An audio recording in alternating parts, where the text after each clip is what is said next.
purpose of this press conference is to inform the people of Udaipur and the neighboring regions about the developments of Gitanjali Institute in the last 1 year. To inform you about the recognitions, the awards and achievements that we have achieved, and also to inform you about the goals and aspirations that we have for the near future. मेरे को बहुत खुशी है कि इस बार हमारे सारे admission भी हो गए और इसलिए हमारा ये भी पर्पस नहीं कि कोई हमें एडमिशन के लिए हमने इन्वाइट किया, मगर मेरी खुद की इच्छा थी रहती है। पहला एजुकेशन है, दूसरा एम्प्लॉयमेंट है और तीसरा एंटरप्रेन्योरशिप है, जिसको हम उद्यमिता कहते हैं कि अध्यापन भी होना चाहिए, साथ साथ में रोजगार का भी साधन मिलना चाहिए और तीसरे उद्यमिता में भी होना चाहिए। इस चीज को ध्यान में रखते हुए गिट्स ने प्रोएक्टिवली काम किया। सबसे बड़ा काम जो हमने किया वो हमें आज आप सबको इसीलिए आमंत्रित किया कि हमने उद्यमिता के क्षेत्र में, एंटरप्रेन्योरशिप के क्षेत्र में हमने क्या किया। उसके लिए हमने 3 कदम उठाए।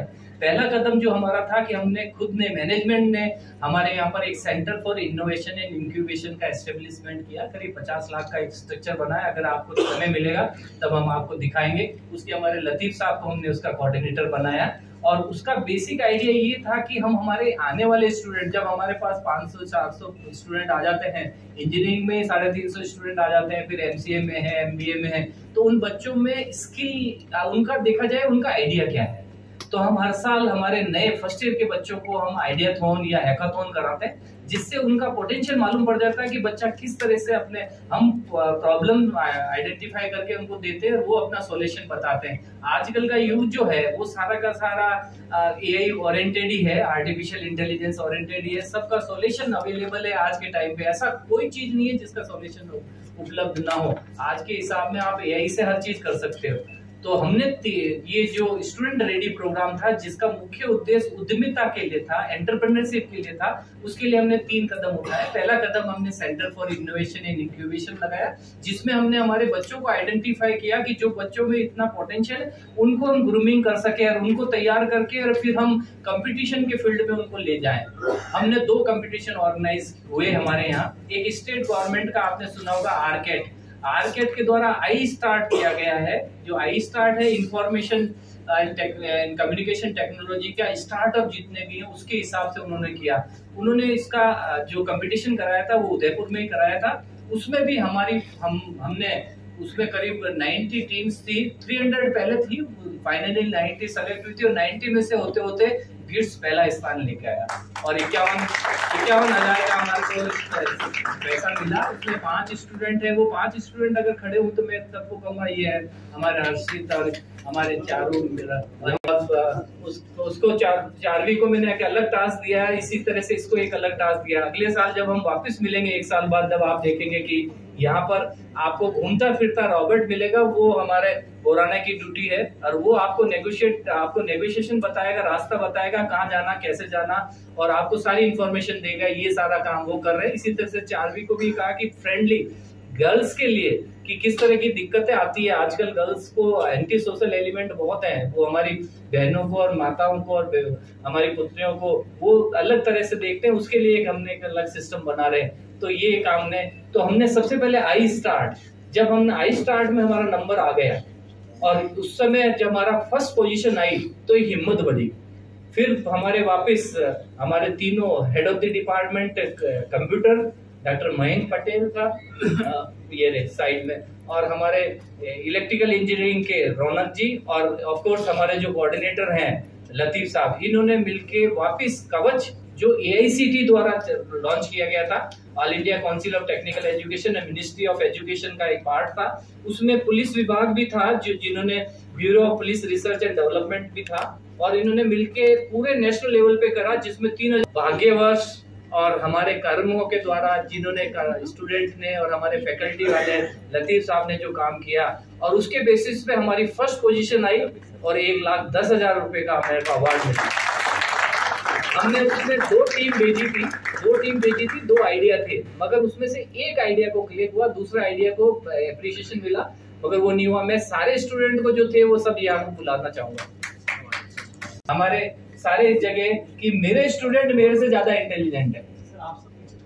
हाँ, इस चीजें संशोधित करके बताते हैं कि इसको इस तरह से किया जाए। आइडिया भले हमने फ्लोट किया हो, मगर उसको एग्जीक्यूट करना, उसकी प्लानिंग करना, उसके प्रिपेयर करना, और उसके बाद उसमें सारे उसके इफ एंड बट सारे लगा के एकोमोडेट करना, और कंपटीशन में, नेशनल लेवल के कंपटीशन में भाग लेना, और अपने आप को वहां पे पोजीशन बताना कि हम सबसे अच्छे हैं, और वो दिखा के इन्होंने करके दिखाया। और 1,10,000 रुपए का अवार्ड मिला है, जो इन्हीं को मिल रहा है। हंसते नजर आ रहे हैं और टीचर्स भी हंसते नजर आ रहे हैं। सरकारी विभाग के जितने, मेरे को 42 साल का एक्सपीरियंस है, मैंने हर पोस्ट देखी हुई है, इसलिए मेरे को मालूम है कि कहाँ पर लेकुना है और कहाँ पर ऐसी चीजें कैसे हम बच्चों को तैयार करें। तो मेरी इच्छा ये रहती है कि मैं बच्चों से इस तरह की मजाक भी कर लेता हूँ। 1,20,000 उनको अवार्ड मिल रहा है। साथ में हमने हमारी तरफ से भी हमने जो कल हमारा रजिस्ट्रेशन हो रहा है फर्स्ट ईयर के स्टूडेंट का, जिसमें हमारे पास 550 स्टूडेंट्स आ रहे हैं, तो उनका हम इंडक्शन प्रोग्राम 10 दिन का करेंगे। और उसके बाद में जब हम प्राइज डिस्ट्रीब्यूशन करेंगे, उन बच्चों को भी जो उन 10 दिन के इंडक्शन प्रोग्राम में अच्छा काम करेंगे, और प्लस इन स्टूडेंट्स को भी हम वहां पर सबको इनका सम्मान करेंगे। और एक या उसके अंतर्गत हमने ये एक्टिविटी की।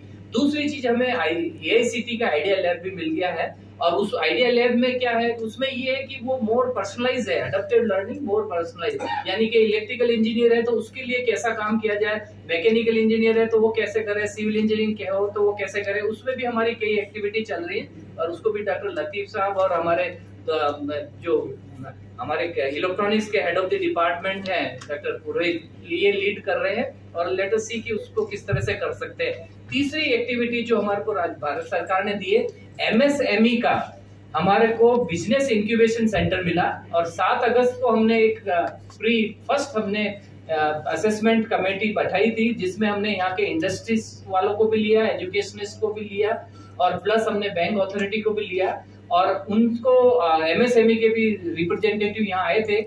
उसमें अगर जो व्यक्ति खुद पहले से काम कर रहा है और उसके पास कोई आइडिया है, यानी कि स्टार्टअप भी है, उस स्टार्टअप को वो कैसे एक्सेलरेटर बनाना चाहता है, कैसे और अगली स्टेज में उसको इंडस्ट्रीज की फॉर्म में, भले वो माइक्रो इंडस्ट्रीज है, स्मॉल इंडस्ट्रीज है, किस इंडस्ट्रीज के फॉर्म में कर सकता है, उसके लिए हमने सिलेक्शन किया 7 अगस्त को।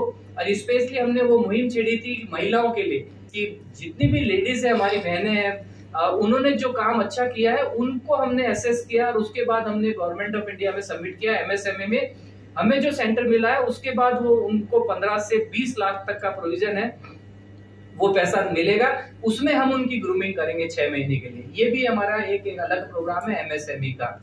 इसके साथ साथ मैं बताना चाहता हूँ कि हमने हमारे स्टूडेंट्स को इंजीनियरिंग की जो एजुकेशन होती है, उसमें 3 तरह की चीजें होती है, स्टूडेंट रेडी प्रोग्राम, दूसरा इंडस्ट्रीज रेडी प्रोग्राम, और तीसरा होता है AI रेडी प्रोग्राम। उसके अलावा कुछ भी नहीं है, यानी कि आपका एजुकेशन, एंटरप्रेन्योरशिप एंड एम्प्लॉयमेंट, ये 3 ही चीज ऐसी होती है कि ये अगर इंजीनियरिंग कॉलेज में हो तो वो इंजीनियरिंग कॉलेज सबसे ऊपर बढ़ जाता है। IITs में ये भी बहुत व्यवस्थित स्ट्रक्चर्ड प्रोग्राम में है। तो हमने स्टूडेंट रेडी प्रोग्राम में centre for innovation and incubation, idea lab, AICTE idea lab, और MSME का जो सेक्शन हमारा बिजनेस इंक्यूबेशन सेंटर है, उसकी एक्टिविटी शुरू करी, जिसका मुख्य उद्देश्य ये है कि बच्चों के माइंडसेट में कैसे उद्यमिता की बात की जाए। अन्यथा तो हर छात्र यही चाहता है, इंजीनियरिंग कॉलेज का वो चाहता है मेरे को व्हाइट कलर जॉब मिले, मगर AICTE की रेगुलेशन है, न्यू एजुकेशन पॉलिसी की भी ये रेगुलेशन है कि बच्चों में नॉलेज के अलावा स्किल भी बताई जाए, उनकी एबिलिटी बढ़ाई जाए, ताकि उसके साथ साथ अपना एक्सपीरियंस भी शेयर किया जाए, जिससे कि वो सफल उद्यमी बने। और उसके लिए आपने देखा होगा भारत सरकार भी और राजस्थान सरकार ने भी जो आर्केड शुरू किया, उसका भी मुख्य उद्देश्य है। भारत सरकार भी जितने भी कार्य कर रही है, स्किल का जो काम किया, उसमें भी बेसिक आइडिया ये है। वही इंजीनियरिंग कॉलेज फ्यूचर में चलेंगे, क्योंकि गवर्नमेंट जॉब खत्म हो गए, केवल प्राइवेट जॉब रहेंगे, और प्राइवेट जॉब भी एक हद पे आके वो बंद हो जाएंगे। अब हम हमारे को स्टूडेंट्स को जॉब प्रोवाइडर बनाना है, कि वो जॉब दूसरों को जॉब दे, जॉब सीकर ना बने, खुद जॉब लेने के लिए इधर उधर देखने का है। तो उसके लिए हमने जो दूसरा कार्यक्रम किया वो इंडस्ट्रीज रेडी कार्यक्रम किया। उसमें हमने बहुत सारी इंडस्ट्रीज से MOU साइन किया है। उदयपुर की भी इंडस्ट्रीज है, सिक्योर मीटर से हमने किया है, पायरोटेक से हमने किया है, प्लस दूसरे हमने थर्मेक्स से, ऐसी कई इंडस्ट्रीज की है। उनसे हमने क्या किया, अलग अलग डिपार्टमेंट के हिसाब से किया। हमने अपना सिलेबस इंडस्ट्रीज को बताया कि ये हमारा सिलेबस है, आप इस सिलेबस में क्या रद्द-बदल करना चाहते हैं। जैसे पायरोटेक ने पिछली बार हमारे को कहा कि ये कोर्सेज और आप ऐड करें, तो हमने 30 दिन से और 45 दिन तक का एक अलग-अलग कोर्स कैप्सूल मॉडल बनाए जिसमें बच्चों को ट्रेन किया, और बच्चों को ट्रेन करने के बाद उनको एक्सपोज किया, जिससे कि बच्चे उनके रिक्वायरमेंट के हिसाब से उनके आंसर दे पाए और उनका सिलेक्शन हुआ। तो ये कि इंडस्ट्रीज रेडी प्रोग्राम हमने लॉन्च किया। इस साल हम और आगे बढ़ाएंगे। उसके लिए हमारे अरविंद सिंह जी पेमावत हैं जो ट्रेनिंग एंड प्लेसमेंट अफसर है। ही पर्सनली इज ए रेस्पॉन्सिबल। मैं इनको बताता रहता हूं कि आगे हम किस तरह से स्टेप करें। ये दूसरी चीज हुई। तीसरी चीज बहुत इंपॉर्टेंट है जो कि केवल आईआईटी चेन्नई ने शुरू की है, या फिर मैं बड़े गर्व से कह सकता हूं कि गिट्स ने की है, और वो है एआई रेडी। क्योंकि भविष्य में अब जनरेटिव जो आर्टिफिशियल इंटेलिजेंस है वो जनरेटिव आर्टिफिशियल इंटेलिजेंस बन गई है, जीएआई बन गई है। और उसका मुख्य उद्देश्य ये है कि हर चीज को, हर सिस्टम की मॉनिटरिंग की जाए और हर सिस्टम के फेलियर आइडेंटिफाई किया जाए और हर सिस्टम की फोरकास्टिंग भी की जाए कि ये क्या चलते जाए। आप अपना नया स्कूटर खरीद के ला रहे हैं तो आपको मालूम होना चाहिए कि 3 साल तक इसकी उम्र है या 4 साल तक इसकी अच्छी उम्र है। वो चीज आप प्रेडिक्ट कर सकते हो। ऐसे ही आप अपने आप को भी प्रेडिक्ट कर सकते हो कि आपकी उम्र कितनी है। आजकल इतना एआई ने कर दिया है, मैं ज्यादा इस चीज पे नहीं बताऊंगा, मगर एआई रेडी के लिए कैसे स्टेप बाय स्टेप आगे चलना चाहिए। तो हमने क्या किया है कि कुछ लैंग्वेजेस पे हमने जोड़ दिया।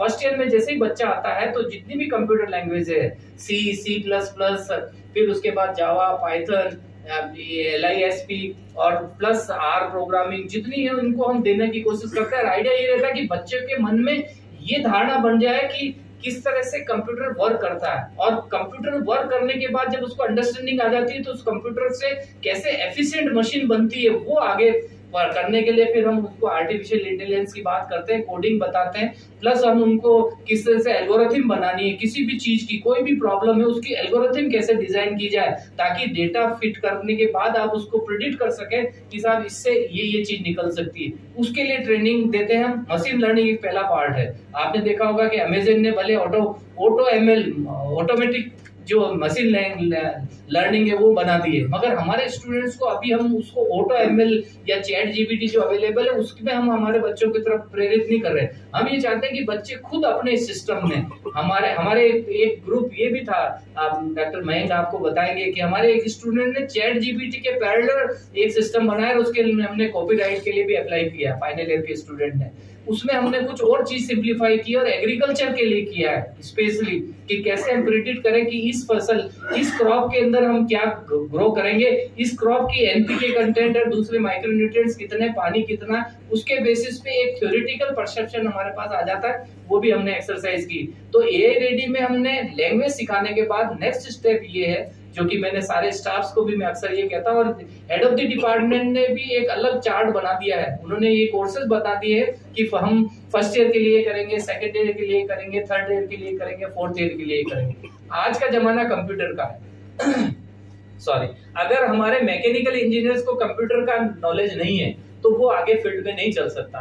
तो मैकेनिकल इंजीनियरिंग के लिए जो इंडस्ट्रीज 4.0 आया, जिसमें आर्टिफिशियल इंटेलिजेंस भी है, इंटरनेट ऑफ थिंग्स भी है, बिग डेटा एनालिटिक्स भी है, उसका ज्ञान हम सारे मैकेनिकल इंजीनियरिंग स्टूडेंट को दे रहे हैं। इसी तरह इलेक्ट्रिकल इंजीनियरिंग में स्मार्ट मीटरिंग सिस्टम है, आपने देखा होगा, स्मार्ट ग्रिड है। इनका नॉलेज, इनका स्ट्रक्चर एजुकेशन में कहीं पे भी नहीं आता, क्योंकि हमारा जो कोर्स सिलेबस है बहुत पुराना कोर्स सिलेबस है, पिछले 15 साल से वही चल रहा है। आपने देखा होगा, ये अक्सर बात होती है नेशनल लेवल पे कि हमें कोर्स सिलेबस चेंज करना चाहिए, मगर वो चेंज होने में और उसमें बहुत सारी चीजें हैं, जैसे कि न्यू एजुकेशन पॉलिसी भी 2020 में इंप्लीमेंट कर दी, मगर उसका भी बहुत ग्रेस पीरियड रखा, 2030 तक वो करेंगे।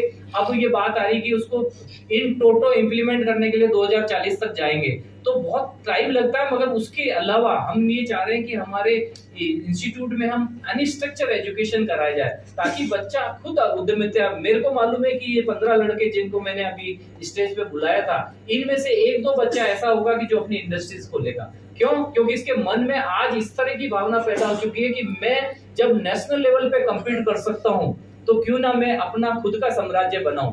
तो मेरे को बहुत बड़ी आशा है कि जो हमने centre for innovation in incubation या एमएसएमई का जो बिजनेस इंक्यूबेशन सेंटर बनाया या एआईसीटी का आइडिया लैब बनाई, ये एक स्टेप है जिसको आगे बढ़ाएगी हमारे स्टूडेंट को, और वो हमारी दूसरी कुछ ऐसी एक्टिविटी करेंगे। तो एआई रेडी का जो है, ये मेरे को कॉन्सेप्ट आया था कि जब मैं आईआईटी चेन्नई के हेड ऑफ द डिपार्टमेंट है, मेरे फ्रेंड है सिविल इंजीनियरिंग के हेड, तो उन्होंने मेरे को कहा, उन्होंने कहा कि हमने we have started this program. तो मैंने शुरू में हमारे हेड से डिस्कस किया, तो थोड़ी सी ही चाहिए, क्योंकि बहुत सारी ऐसी चीज होती है कि हमारे पास जो स्टूडेंट आता है वो खेरवाड़ा से भी आता है, डूंगरपुर से भी आता है, बांसवाड़ा से भी आता है, उनकी अंडरस्टैंडिंग इतनी लेवल की नहीं है। कुछ बिहार के भी बच्चे हमारे पास आते हैं तो उनको इंग्लिश समझने में भी प्रॉब्लम आती है, उनको एकदम कैसे आप ऐसी बड़ी स्ट्रीम में लॉन्च कर सकते हैं। मगर हमने step by step AI ready का भी जो प्रोग्राम बनाया उसमें स्टेप बाय स्टेप की फर्स्ट ईयर के फर्स्ट सेमेस्टर में कौन सी लैंग्वेज पढ़ानी है, सेकंड सेमेस्टर में कौन सी पढ़ानी है, थर्ड में कौन सी पढ़ानी है, फोर्थ में, और वो एडिशनल रहेगी। और एक बहुत बड़ी चीज है जो मैं कहने जा रहा हूँ, इसका हम कोई भी पैसा स्टूडेंट से नहीं ले रहे, जो इनकी फीस है, जो इनके फीस में बिल्ट इन जो ट्रेनिंग का प्रोविजन दे रहा है उसी में करेंगे, या हमारी पॉकेट से जो होगा वो हम करेंगे। मगर मैं ये चाहता हूं कि हमारे 4 साल बाद जब स्टूडेंट निकले तो वो अपने आप को ऐसा है फील नहीं करे, और वो ये नहीं कहे कि साहब मेरे को इस इंस्टीट्यूट ने ये चीज नहीं बताई, मेरे को मशीन लर्निंग की बात नहीं बताई। मैं तो चाहता हूं कि उनको डीप लर्निंग की बात बताए। हम क्यों नेचुरल प्रोग्राम लर्निंग जो होता है उसी तक संकुचित रहे, उसी तरह सीमित रहे। हम चाहते हैं एलएलएम, लार्ज लैंग्वेज मॉड्यूल जो बात चल रही है किस तरह से डिटेक्ट हो रहा है। आपने भी देखा होगा, कई बार आप लोग अखबार में बहुत अच्छी न्यूज छापते हैं, मेरे को बड़ी खुशी होती है कि आप लोग मेरे से ज्यादा अपडेटेड रहते हैं। एआई का, दैनिक भास्कर का और राजस्थान पत्रिका का, और मेरे महानगर आपका मैंने कई जगह देखा, श्रीवास्तव साहब ने भी कई बार कई चीजें ऐसी इंप्लीमेंट करते हैं। मैं सबका नाम नहीं ले रहा, मगर मैंने देखा न्यूज़पेपर का, मेरे पास सबका न्यूज आती है, और उससे मेरे को एक सेटिस्फेक्शन होता है कि आप मेरे से ज्यादा अपडेटेड है एआई में।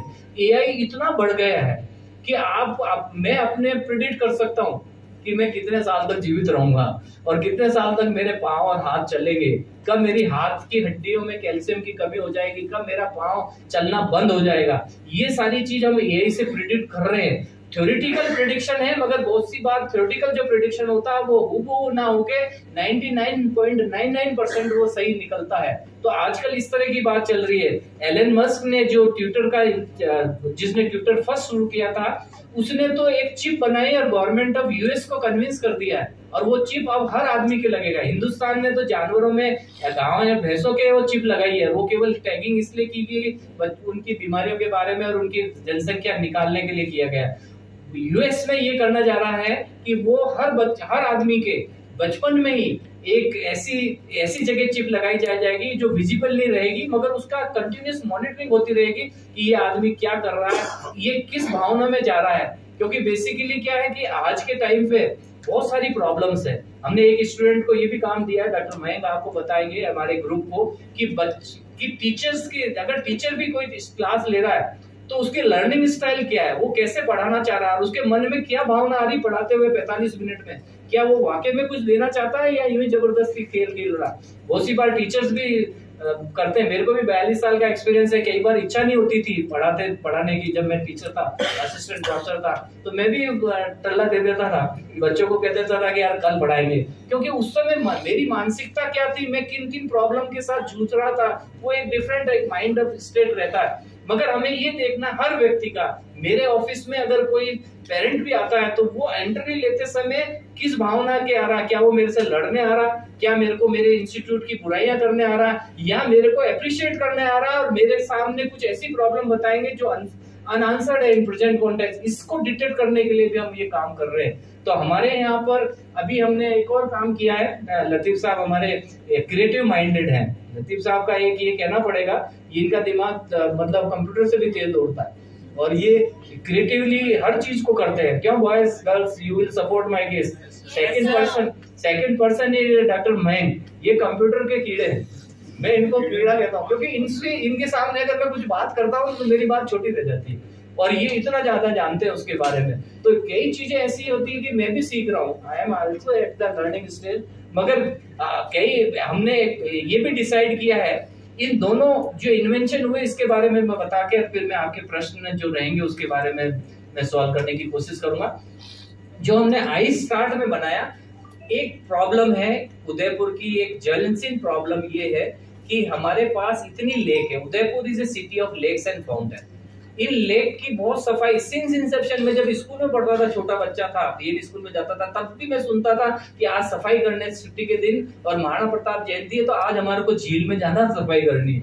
मगर वो सफाई का क्राइटेरिया अभी तक एक ज्वेलेंसिंग प्रॉब्लम है, वो ठीक नहीं हो पा रहा। उसके लिए हमने एक इनिशिएट किया, बहुत सारे काम किया इसमें। मैं नहीं कहना चाहता कि पहले काम नहीं हुआ, पहले बहुत काम हुआ, मगर थोड़ा सा स्ट्रक्चर काम ये हुआ, एक सोलर बोर्ड बनाई सेंसर बेस्ड, और वो जब सोलर बोर्ड हम रिमोट से चलाएंगे और उस रिमोट में इस तरह के सेंसर लगाए कि वो डिटेक्ट करेगा, वो ये देखेगा कि पास में जलकुंभी है आपके पास, या कोई एल्गी है, या कोई दूसरी और ऐसी जो जिनको हम ऐसे पदार्थ कहते हैं जो यूट्रोफिकेशन करने में सहायक रहते हैं। यूट्रोफिकेशन एक अच्छे कार्य नहीं है, झीलें सड़ती है यूट्रोफिकेशन में, मगर जो भी सहायक कारक रहते हैं उनको आइडेंटिफाई करेंगे, सेंसर ये करेगा, और वो 10 किलोमीटर तक उस सेंसर आगे जा सकता है, मगर एट ए टाइम 10 किलो ही वो मटेरियल को खींच सकता है। वो उस मेटल को खींचेगा और वापस जहां से शुरू हुआ वहां पे लाएगा और वहां डंप कर देगा। ऐसी सिस्टम अब हमने, ये हो गया, ये कॉन्सेप्ट क्लियर हो गया, हमने डिमोन्स्ट्रेट भी कर दिया, जो ज्यूरी मेंबर थे उनके सामने भी दिखा दिया। तो मेरे को यकीन है कि अब हमारे पास हम आइडेंटिफाई करेंगे कि नगर परिषद या कोई और ऑर्गेनाइजेशन, यूआईटी या कोई प्राइवेट इन्वेस्टर या कोई सोशल जो कॉर्पोरेट सोशल रेस्पॉन्सिबिलिटी, उसमें अगर कोई आदमी हमें मिलता है तो इसका बड़े स्केल में काम किया जाएगा, जिससे कि पूरी फतेह सागर को कवर करे, और उसमें होने वाले जितने भी एक्वेटिक वेस्ट है और ऐसे वीड्स है जो कि हो सकता है 1 महीने बाद विजिबल रहे, वो सारे ऐसे इनबिल्ट हो रहते हैं कि जो नजर नहीं आते हैं, मगर वो अंदर ही अंदर एक्सरसाइज करते रहते हैं, रिप्रोडक्शन करते रहते हैं, उनको आइडेंटिफाई करके उनको रिमूव किया जाए। आपने देखा होगा कि जब हम स्विट्जरलैंड की बात करते हैं तो वहां की झीलों का हम बड़ाई करते हैं, और अक्सर ये कहते हैं कि साहब उदयपुर की झीलें भी उसके बराबर है। मेरे अंदाज से ये कहना तो उचित नहीं है, क्योंकि उनकी झीलें वाकई में एक प्योर वाटर रहता है और ऐसी स्टन स्टिल रहती है। हमारी झीलों में हम भी बिगाड़ते हैं, कई चीजें ऐसी है कि जो भी फतेह सागर पे जितने भी बम्बई बाजार है, ये इसके लिए रेस्पॉन्सिबल है। सब बैठे बैठे पाल पे बैठे बैठे उधर डाल देते हैं चुपके से, और फिर निकल जाते हैं पतली गली से। मगर उन सब के लिए भी दूर करने के लिए एक बहुत अच्छा सिस्टम बना है। ये हमें आई स्टार्ट में हमारा अप्रूव हुआ। दूसरी, क्योंकि जो कवच था उसमें 2 प्रोग्राम हमने दिए थे, मगर जो हमें विजय मिला, हमें फर्स्ट प्राइज मिला 1,20,000 का, उसके लिए बताना चाहूंगा, उसमें हमने एक ऐसा बनाया कि जितने भी हमारे पुलिस के कांस्टेबल होते हैं, जिनकी ड्यूटी लगाई जाती है जगह जगह और अलग अलग चौराहे पे जिनकी ड्यूटी लगाई जाती है, वो अक्सर क्या होता है कि सबसे, मैं तो ये मानता हूं कि मिलिट्री और पुलिस वालों, इनका बहुत कन्वर्शन जॉब है, ये वाकई में सम्माननीय है, क्योंकि ये इतना काम करते हैं। कल परसों हमारे कपिल शर्मा की वो जो है उसमें भी आ रहा था, उसमें भी मैंने देखा कि कई लेडीज थी जो पत्नियां थी, उनके अपने पति के बारे में बता रही थी, और वाकई में वो सही है, वो पॉइंट सही है, क्योंकि वो इतना काम करते हैं कि वो -40 में भी काम करते हैं, -20 में भी काम करते हैं, लेह लद्दाख में भी। तो उनकी आइडेंटिटी और उनकी सर्वेलेंस के लिए नहीं बनाया गया। हमने ये कहा है कि साहब अगर डबोक था चौराहे पे 2 पुलिस वाले लगाए गए हैं, तो वो पुलिस वाले वहां अटेंटिव हैं कि नहीं, उनके पास कोई मैसेज देना है, उनकी सर्वेलेंस देखना, उनकी निगरानी करने के लिए हमने एक ऐसा चिप बनाया है जो उसके आइडेंटिटी कार्ड के साथ बिल्ट इन हो जाएगा, और वो फिर कहीं भी जाएगा तो हमें मालूम रहेगा कि एट प्रेजेंट वो डबोक में है या कल्याणपुर में है या किस जगह है। वो सारी की सारी चीजें बताएंगे। और उसमें हमने कि जितना भी, ये एक अलग मेथड है डिटेक्शन ऑफ यूजेस ऑफ लोरा। अब मैं साइंटिफिक चीजें को मैं थोड़ा सिंप्लीफाई करके बता रहा हूँ कि एक ऐसा चिप बनाया है उसमें, और उस चिप में हमने इस तरह की प्रोग्रामिंग की है कि ताकि पुलिस वाले की, जो कांस्टेबल की जो ड्यूटी लगी है, उस ड्यूटी पे वो कहाँ है और अपने स्थान विशेष से कितने दूर है, उसको हमने जीपीएस से ओरिएंट किया है, और ताकि हमें ये मालूम पड़ जाता है कि सारे का सारा। तो पुलिस मॉनिटरिंग के लिए एक, क्योंकि निश्चय है जो आदमी ज्यादा काम करेगा तो वो ज्यादा इधर उधर भागेगा भी, ये भी एक निश्चय है। तो उसको भागने के लिए हमने ये नहीं कहा कि हम रोक पाएंगे, मगर हम एटलीस्ट उसकी मॉनिटरिंग कर पाएंगे। और जो ऑफिसर्स हैं, जो थानेदार हैं, या जो इंस्पेक्टर हैं, या डीएसपी साहब है या एसपी साहब है, उन सब के पास कंट्रोल जाए, और उनको मालूम रहे कि एसपी साहब को भी ये मालूम रहे कि मेरे उदयपुर में 1100 कांस्टेबल हैं, उन कांस्टेबल की सारे दिन भर में इतने 80 चौराहे जिनमें ड्यूटी लगी हुई है, 80 चौराहे पे उनके इमीडिएटली, जैसे हम सीसीटीवी कैमरे से लगते हैं, ऐसा का ऐसा ही रिप्रोडक्शन, इसका बड़ा रूप हो सकता है। कि वो अपने देखते हुए अपने पास निगरानी रह जाए, उनको मालूम पड़ जाए कि सूरजपुर थाने पे अभी 6 कांस्टेबल होने चाहिए, क्योंकि उसमें 6 रोड आ रही हैं। 6 रोड में एक एक कांस्टेबल एक एक जगह है कि नहीं है, उसकी लोकेशन आइडेंटिफाई करने के लिए, उनकी मॉनिटरिंग करने के लिए एक छोटा सा आइडिया था, मगर उसको इतना बड़ा रूप दिया। और जब ये ज्यूरी मेंबर ने भी देखा तो दे हैव आल्सो एप्रिशिएटेड, और ये जहां पर हुआ था वहां पे भी उनके जो एक ज्यूरी मेंबर थे उन्होंने मेरे को फोन किया कि doctor Rathore are you still working. मैंने कहा yes I am still working, I am as young as a young boy. ऐसा नहीं है कि मैं बूढ़ा हो गया हूँ, मगर मैं उसी इंस्टीट्यूट में काम कर रहा हूँ। कि उन्होंने कहा कि somewhere I got this message कि यू आर वर्किंग देयर, तो मैंने कहा हाँ मैं वही काम कर रहा हूँ, मेरे स्टूडेंट ही हैं वो। तो आप ये देखें कि because of their efforts, because of their dedication, because of their commitment and initiation, even I got a recognition at national level.